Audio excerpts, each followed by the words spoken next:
Tallahassee 27, WECA.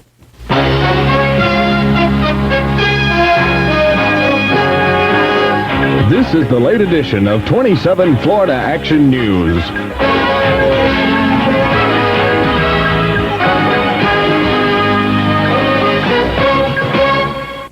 Good evening, I'm Beverly Rogers. And I'm Jim Knight. In the news tonight, the emergency is declared over in Miami tonight as that city tries to get back to normal after 2 das of rioting. Earlier today, looters swarmed into a liquor store they had sacked, but police drove them out. From his Palm Springs, California vacation home, President Reagan is asking to be briefed on the riots. Reagan wants to know if there were any civil rights violations. For the most part, the streets of Overtown were quiet today, with only a few isolated acts of vandalism reported overnight. Still, a 120 square block area remains sealed off, with occasional minor disturbances continuing. When 2 local liquor stores were looted this morning, police responded with more than 40 officers. Once the area was secured, the police left. You describe the situation in Overtown today. It's quiet. This is the only trouble spot we've had. Most residents today felt that the worst was over. I think that everybody wanted to be happy. To start their life all over again for everybody. Meanwhile, local, state, and federal investigations into Overtown's violence moved ahead, focusing on police officer Luis Alvarez. Tuesday night's disturbance had been touched off when Officer Alvarez, accompanied by rookie officer Luis Cruz, shot 21-year-old Neville Johnson. Though witnesses acknowledged Johnson was carrying a pistol at the time of the shooting, they maintained the officer's attack was unprovoked. Police confirmed today that in the past year, Alvarez has been the subject of 5 departmental investigations for misconduct. During a January disturbance involving Cuban exiles in Miami's Little Havana, Officer Alvarez was accused by citizens of abusive treatment, using excessive force, and making false arrests. Though the department cleared him of the most serious charges, his beat assignment was shifted from Little Havana to Overtown. That assignment has become part of the local investigation. I do think that it is more appropriate to have to try to ensure, as a policy matter, that in the regular beats, that at least one of the officers in the black area, one of the 2 officers, be black. According to Miami police, black officers currently comprise 16% of the department's force. Amid all of the negative events of the past 2 days, a few acts of courage stand out. A black man directing a stranded motorist from attacking youths. 4 other blacks risking their own lives to carry a white man to safety. And Rosemary Jones, who during the height of the violence was dragged from her car by an angry mob, credits her life to 3 black men. They fought for me and they saved my life. What more can you do? For the past 2 years, Miami has struggled hard to erase the images created by the 1980 riots here, which took the lives of 18 people. Tonight, Miamians are understandably worried that whatever investigators finally conclude about this week's violence, their city has once again taken another painful step backward. Jay Shadler, ABC News, Miami. A twin-engine plane crashed on takeoff from the executive airport in Fort Lauderdale today, exploding in flames and killing the single occupant and narrowly missing rush-hour traffic on the interstate highway nearby. Witnesses say the aircraft climbed 400 feet before slamming into the ground in a field near Highway I-95. The private Cessna went down behind the Broward County stockade, hitting a small building as it crashed. Arrest warrants were issued in Miami today for a controversial Arabian sheikh, Mohammed Al-Fassi. The millionaire Saudi prince is charged with violating a court order and leaving Florida with his 4 children. Al-Fassi is in a custody fight with his estranged wife and has been ordered to keep the children in the state. Al-Fassi has made headlines by writing worthless checks and donating to charities, including one in Tallahassee. A Panama City man and his wife are being held on $500,000 bond each on charges they kidnapped a 5-year-old girl from her Texas home. A federal judge set the bond for Linda and Wayne Baxley until a grand jury in El Paso, Texas indicts the couple. Prosecutors say the Baxleys kidnapped the child December 23rd by telling her parents they were taking her on a church-sponsored Christmas shopping trip. The little girl is unharmed and has been flown back home. The food giveaways haven't ended with Christmas because unemployment hasn't ended. Farmers and others in Pontiac, Michigan are doing what they can to serve the 30% of their number who are unemployed. The busiest assembly line in this General Motors town today was at a city warehouse where carloads of jobless people lined up for 2 miles to wait for free food. The line began to form at 2 o'clock this morning. By this afternoon, 6,000 people had come and gone. To each family, 20 pounds of potatoes, 5 pounds of beans, and a loaf of bread. Since the food giveaway started a week ago, Michigan farmers and merchants have donated 50 tons of vegetables, meat, and canned goods to help feed 27,000 of Pontiac's unemployed. I'm laid off from the shop, and I got my wife and 2 kids to support.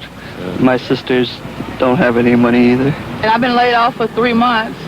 Don't know when I'm going back to work. So it's a blessing. Pontiac's jobless rate is 30%, nearly double the figure in the state with the nation's worst unemployment. Michigan Governor Milliken has declared a human emergency because of hunger. Last week, farmers in the central Michigan town of Eaton Rapids shipped 15 tons of potatoes, carrots, and onions to Detroit, where Mayor Coleman Young estimates a third of the city's population is undernourished. Pontiac's mayor says demand for the food is insatiable. People are hungry, that people are willing to come out and stand in line and wait for food stuff regardless of what it is. City officials hope that food donations pouring in from farmers and retailers result from more than a fleeting Christmas spirit. Otherwise, they say, much of Michigan might be in for a long, cold, and hungry winter. Chris Bury, ABC News. Soviet leader Yuri Andropov says ample opportunity exists for the Soviet Union and the United States to agree on what he calls a radical reduction in their nuclear stockpiles. In written answers to questions from the national editor of the Hearst newspapers, Andropov says he would welcome a summit meeting with President Reagan, but only if there is, quote, good preparation. Martial law in Poland was suspended tonight, marking the beginning of an indefinite time of transition to a civilian administration. But even though martial law is partially lifted, the Polish government is warning Poles not to take advantage of the suspension.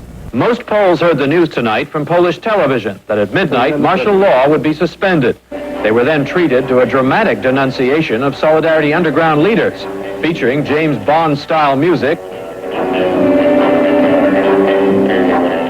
and audio tapes of clandestine meetings. Suspension of martial law means public gatherings will once again be legal. It means public speeches by, for example, Lech Wałęsa, the former Solidarity chief, should be permitted. It means most factories will be demilitarized. All telephone calls will still be monitored, but direct dialing abroad is coming back. But the military government of General Wojciech Jaruzelski will stay in power. Martial law is being suspended, not lifted. Top Solidarity activists will remain in jail facing charges of trying to overthrow the state. Military patrols will stay on the streets. And despite the government's best efforts, economic hard times in Poland will stay just as hard. People were lined up today to sign up for apartments for their children in 20 or 30 years' time. Saturday, the price of an apartment, even planning that far ahead, will rise by 300%. People in line all said suspension of martial law won't mean much change for them at all. Shoes will still be rationed, along with meat, gasoline, most essentials. U.S.-led sanctions against Poland helped cause some of those shortages, and anti-American government rhetoric is being escalated. These posters put up today say the world American style, directed, written, produced by, and starring Ronald Reagan. Suspension of martial law tonight, a day earlier than promised, is regarded by most Poles as a very small step, but a step in the right direction. What makes the authorities so bitter now against the U.S. is that not one economic sanction is being lifted. David Ensor, ABC News, Warsaw. Some Florida cities are showing up on the low end of a pay scale for metropolitan areas. And one city, Tallahassee, is trying to save money by changing fuel. More next.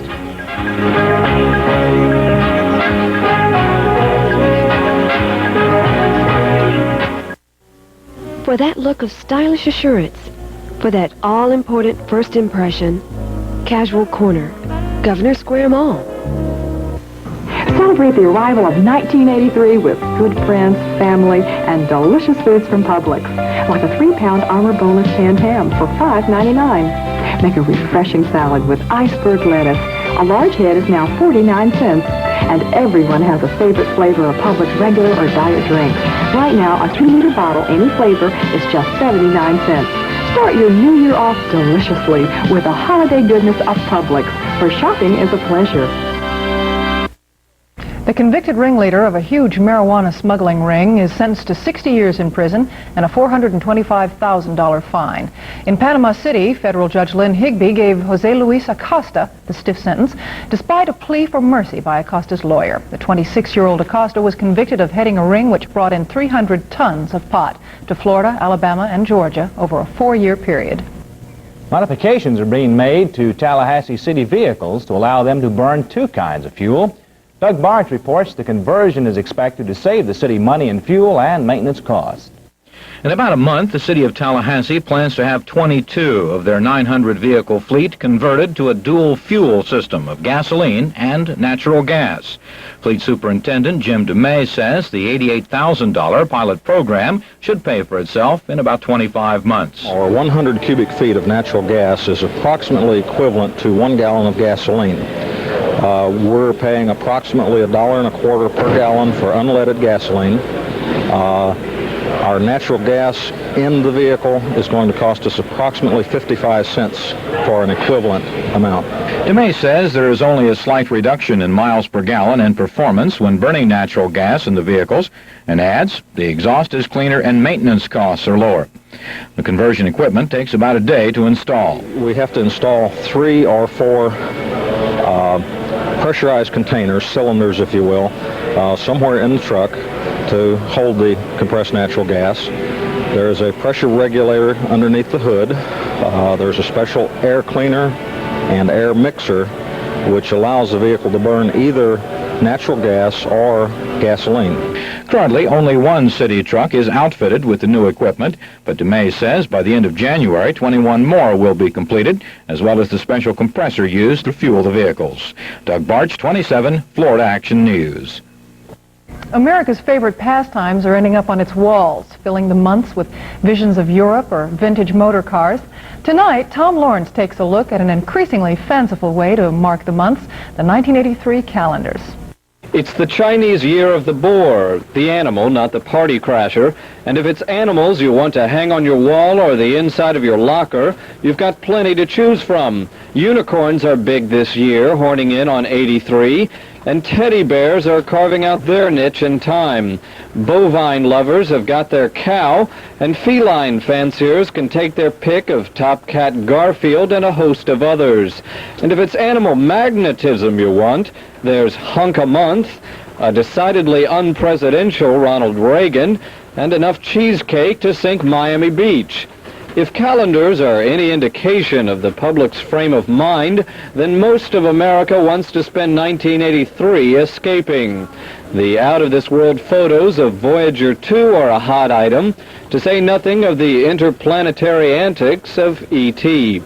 For others, it's 12 misty months in Ireland, a walk through the looking glass into Fantasia, or a cook's tour of the world's wonders.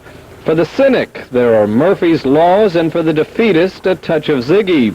But for the man or woman who has everything, who's had their fill of beefcake, cheesecake, E.T., and Garfield, there's nothing finer than the clean white grid of the 1983 all-purpose calendar. Tom Lawrence, 27 Florida Action News. 3 metropolitan areas in Florida rank among the lowest in average pay for the country. The U.S. Bureau of Labor Statistics says workers in other metropolitan areas in the nation earned an average of over $16,000 a year in 1981, and that was up 9% from the previous year. But in Florida, 3 cities fell into the lowest paying areas, earning an average of under $12,000 per year, were Bradenton, Ocala, and Daytona Beach. Seems like rain everywhere. At least that's how it seems here in the southeast. We'll have the whole weather picture for you when Action News comes back.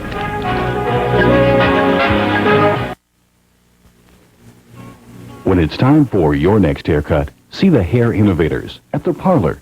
Distinctive styles for women and men. The Parlor. Catch the action on Tallahassee 27, 1982 College Bowl excitement. Top-rated teams in the nation clash in head-to-head competition. They're rough and ready. Feel the impact as these teams fight it out. See the most celebrated college football games of the year. Don't miss the thrills and spills. Get it here on your complete sports station, Tallahassee 27. The Vanderbilt Commodores play the Air Force Falcons in the Hall of Fame Bowl Friday afternoon at 2 o'clock on Tallahassee 27. Well, Jim's holding down the weather for it again tonight for Beth Campbell, but she's still getting rained on like a whole lot of the rest of the state tonight. Well, the rain was pretty bad in the first half of that Gator Bowl in Jacksonville, Beverly, but it looked like it slacked off towards the end. But the rain does still threaten that part of the state, as we'll see later on the radar and the weather satellite. But first, currently here in Tallahassee, we're under cloudy skies, not much rain in the area at the present time. Our current temperature reading is 49 degrees. The relative humidity stands at 96%. Wind is still out of the east at about 5 miles per hour, sometimes slightly stronger. Barometric pressure stands at 30.11, and actually it's rising. The high today was 55 degrees. The low, our current reading, is 49 degrees. And in the last 24 hours, 1.35 inches of rain. Taking a look at that weather satellite, you can see just where that rain's coming from. That's the cold front as it appeared at noon today. And you can see it moving across Florida, and you can sure see why if you watch the Gator Bowl. There was so much rain over in Jacksonville. We were still getting some sprinkles at game time, but the radar will show exactly what's happening right now. Checking the radar, we can see that the rain, there it is. The rain is mostly in our area in the Gulf off the coast of Florida, some around Apalachicola, some just to the north, and a shower just northeast of Tallahassee. But most of the rain at the present time is concentrated in the Gulf waters and farther east of the radar scan. We're at about 150 nautical miles there. We can't quite see the bulk of the rain, which is just east of that. Taking a look at the forecast for tonight, the forecast looks about the same as we saw earlier tonight, cloudy and cool with a chance of rain. The low, it'll be in the low 40s tonight. Winds out of the northeast, that's why it'll cool off. 60% chance of rain tonight. Forecast for Friday through Saturday, cloudy and cool with a chance of showers, about a 40% chance of showers. Lows in the highs in the low 60s, lows in the mid 40s. Winds out of the northeast, 10 to 15 miles per hour. And as we said, Beverly, there's about a 40% chance of rain and more of that wintertime conditions, those northeast, northwest winds keeping us rather cool. Bad for us, but not as bad as for the people in Louisiana, Jim. 160 more families in southwestern Louisiana were forced out of their homes by rain-swollen rivers today. In the northern portion of the state, including Monroe, officials are keeping a close watch on levees, which are weakened from 20 inches of rain dumped on the state. Preparations are being made for the worst flooding in a decade. Hundreds of families have been left homeless, and forecasters warn of a flood event, as they say, never before witnessed. They're looking for that within a week. Well, Jim, there was one fellow with an ark who witnessed a little bit worse, but I'll bet the folks at the Gator Bowl tonight wish that they had an ark. How about them? No. Well, they came through stronger, I believe, than most people actually thought. In fact, Fabulous. They were 3.5-point favorites, but even Coach Bowden and most people didn't think that was the case. But indeed, it was a big win. Some folks in know have said, well, Florida State either wins big or loses big this year. And tonight at the Gator Bowl in Jacksonville, it was a big win for the Seminoles, defeating West Virginia by the score of 31-12. Those stories and more coming up after this. Presenting Georgian Art Lighting. Classic lighting designs that are functional and decorative. Georgian Art Lighting designs are handcrafted of solid brass with every angle hand soldered and every fixture hand assembled. The styles will set just the right mood outside your home and in your foyer, breakfast area, dining room, and bath. So for beautiful design, quality craftsmanship, and long-lasting value, insist on Georgian Art Lighting. Available at Seymour Lighting Center. Webster says consumer goods are goods that directly satisfy human wants. But as consumers, we've all seen or experienced dissatisfaction. I'm Randy Reed, Consumer Services Coordinator for the state of Florida. The official state clearinghouse for consumer information, education, and complaints is the Florida Department of Agriculture and Consumer Services. As a member of AM Tallahassee, I have a special opportunity to share experiences with problems.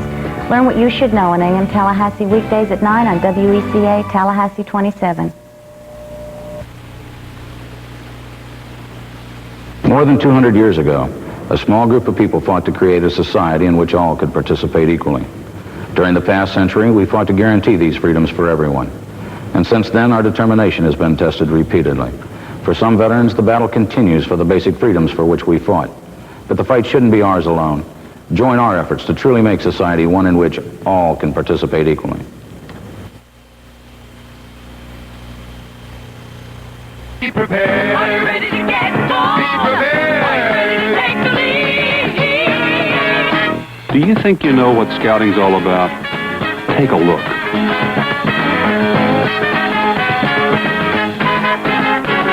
Be prepared. Are you ready to get on? Be prepared. Are you ready to take the lead? Scouting today is a lot more than you think. Join your local troop. Well, as we said, some folks say it takes the big win for Florida State or possibly the big loss. It seems either way this year. But tonight it was the big win, the big plays of Greg Allen and company. Blair Williams went all the way tonight, and possibly Greg and Blair made that winning difference. Early in the second quarter, West Virginia has tied the game at 3 with a field goal. They kick off to Florida State. Billy Allen, waiting deep, takes the ball, runs straight up the sideline, cuts right, and works for daylight, carrying the ball a full 95 yards for the touchdown. That puts the Seminoles in the lead, 10-7. Later on in the quarter, Mountaineer kicker Paul Woodfield makes his second field goal for the night, bringing West Virginia to within 4. But with 18 seconds left in the half, Florida State shows off the shotgun. Quarterback Blair Williams goes to Dennis McKinnon, who leaps, taking the ball out of the arms of the defender. It's 17-16 at the end of the first half. Greg Allen did all the scoring in the third period with 2 runs, one going 29 yards and the other just 1 yard. Finally, in the closing minutes of the game, West Virginia scored their only touchdown. But the Seminoles are the 1982 Gator Bowl champs, winning a rain-soaked game 31-12. Alan Kraszewski reporting. Big win indeed tonight. Final score, as he said, 31-12 FSU. Well, here in town tonight, the finals of the first Governor's Cup basketball tournament are now history. A tournament that saw high school teams from around the state clash in the Tallahassee-Leon County Civic Center. And the champs are the nearby team of Quincy Shanks, who won a close one in the finals tonight against runner-up Godby from right here in Tallahassee. Looking at the scoreboard, the final score, Quincy 68, Godby 61. High score and the tournament's most valuable player was Quincy's Andrew Moten with 32 points. The top scorers for Godby were Reggie Henry and Charles Barnes, both with 17 points. In other action, Melton defeated Leon today by the score of 47-43. That makes Melton the number 3 team in the tourney and Leon 4th. Colquitt County is the 5th-ranked team as they beat Fort Walton Beach in another close game, 58-55. And another close game as well saw Orlando Evans beat Malone 53-51. The all-star team for the tournament, in addition to Shanks Moten, was Reggie Henry from Godby, Theodis Baker from Quincy Shanks, Randy Allen from Milton, Pate Clements from Tallahassee's Leon, and Kirby Stewart from Colquitt County. Once again, the tournament champions are Quincy Shanks after they beat Godby tonight by the score of 68-67. Getting back to the bowl picture, the odds makers are calling this year's version of the Cotton Bowl between the Pitt Panthers and the Mustangs of SMU a toss-up. The Panthers' offense will feature the passing game of Dan Marino, while the Mustangs will rely on their ground attack. Head coach Jerry Stovall relies on the passing of quarterback Alan Risher. The 6'2", 190-pound senior established 22 school records in completing 63% of his passing attempts this season for 1,834 yards and 17 touchdowns. Allen was the second leading percentage thrower in the nation for the second year in a row and first in our conference. Owns every record that LSU has now as a thrower. Really has done a fabulous job for us. I think this year was his best year to this point. Senior, he should be better, you think, but he had the best supporting cast that he's had. Freshman tailbacks Dalton Hilliard, a 5'9", 190-pounder, and Gary James, a 6', 200-pounder, combined their talents in rushing 1,611 yards and 25 touchdowns. Hilliard's 16 TDs set a new freshman NCAA record. Coupled with the nation's 4th-ranked defense, LSU has a solid shot at upsetting 3rd-ranked Nebraska. For ABC News, this is A.J. Giardina reporting. Well, obviously that was the Orange Bowl, not the Cotton Bowl. The first college bowl game of the new year matches teams that were in the running for the big bowls till the last game of the year, that is. Arizona State had its sights set on the Rose Bowl, while Oklahoma was pointing towards the Orange Bowl. Instead, the two will square off in the Fiesta Bowl. Avoid New Year's Day for the Panthers to win the Cotton Bowl. Pitt's defense is ranked 3rd in the nation, but it will have its hands full trying to stop SMU's Pony Express. The Mustangs' ground game is awesome, with Eric Dickerson leading the way. Dickerson ran for over 1,600 yards and 17 TDs, helping SMU to 10 wins and 1 tie in the regular season. Dickerson's backfield running mate Craig James added another 1,000 yards and 11 touchdowns. And SMU also gets the edge of playing before a hometown crowd in Dallas. This is Ron DePaulis reporting. Well, we've totally got those tapes backwards tonight. Let's try for the Cotton Bowl one more time. I think that is coming up, as a matter of fact. And as I said, the odds makers are calling this year's version of the Cotton Bowl between Pittsburgh and SMU a toss-up. The Panthers will, of course, feature Dan Marino, who never lived up to Heisman Trophy expectations this year, while the Mustangs, well, they'll rely on their ground attack. The Oklahoma attack is running the football. Coach Barry Switzer's team likes to control the game on the ground, and they have the weapons to do it. Freshman Marcus Dupre helped Oklahoma rush for a total of 34 touchdowns in '82. He teams with Stanley the Steamer Wilson to give the Sooners a bruising ground game. Arizona State's defense will be tested against the Sooners, and so will their offense, directed by quarterback Todd Hans. The key to the game will be the Sun Devils' defense, which gave up only 7 rushing touchdowns. For Arizona State to win, the defense will have to control Oklahoma up front. This is Tom McDonald reporting. Well, Beverly, that's the wizards of modern electronics. We had the games, but we certainly didn't have them in the right order. We got to look at all the bowl preparations one way or another. Thanks very much, Jim. A malfunction in a nuclear-powered generator caused a power blackout for over 500,000 customers in the Florida Peninsula today. The shutdown occurred with a Florida Power and Light generator at St. Lucie. And because of a grid system hookup, others served by Florida Power of St. Petersburg and Tampa Electric were also affected. Most customers had power restored within about 30 minutes. In the wake of days of rioting, Miami seems to be calming down. More on that story next. Folks, run. Don't walk to your nearest Datsun dealer. We're reducing prices for the biggest year-end celebration ever. We're bending over backwards to get you a deal on the energy-saving, best-selling Sentra. We're trimming our prices on the good-looking family-sized Stanza. Oh, what a family. And we worked out a great price for you in the sporty new Pulsar, right? Right! Exercise your options and buy now while the prices are trimmed way down. All right, ladies, and oh, hold it. Oh, my back.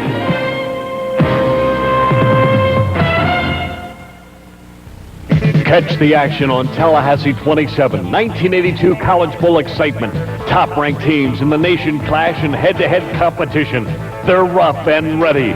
Feel the impact as these teams fight it out. See the most celebrated college football games of the year. Don't miss the thrills and spills. Watch pregame Gator football highlights at 7:30 with Coach Charlie Pell. Then the Florida Gators play the Arkansas Razorbacks in the Bluebonnet Bowl. Friday night at 8 o'clock on Tallahassee 27. Joey was an abused child. At 21, he committed his first armed robbery. At 25, he was serving 15 years in prison. Joey was an abused child, and that abused childhood influenced what happened to him later. Help us get to the heart of the problem. Help us prevent child abuse. Are you losing your cool with your kids? For help, call Parents Anonymous in Tallahassee, 224-8481. Remember, look both ways for cars before crossing the street. We're taught to be aware of cars at an early age. But what about motorcycles? To most drivers, bikes are unfamiliar objects. They may look right at a biker and still do this. Wearing boots and leathers can help protect the rider. But 65% of all motorcycle car accidents are caused by the so-called innocent driver. But officer, I didn't see him. Well, calmness is settled over Miami's Black Overtown section after 2 days of rioting. The fighting was set off by the shooting of a young black man by a Miami police officer. That man has since died, one of 2 casualties in the incident. Barricades are now gone from the district and police patrols have been slowed. Police have also allowed liquor stores to reopen. President Reagan is asking to be informed of any civil rights violations in the affair. And that wraps up Florida Action News for tonight. Good night. Good night.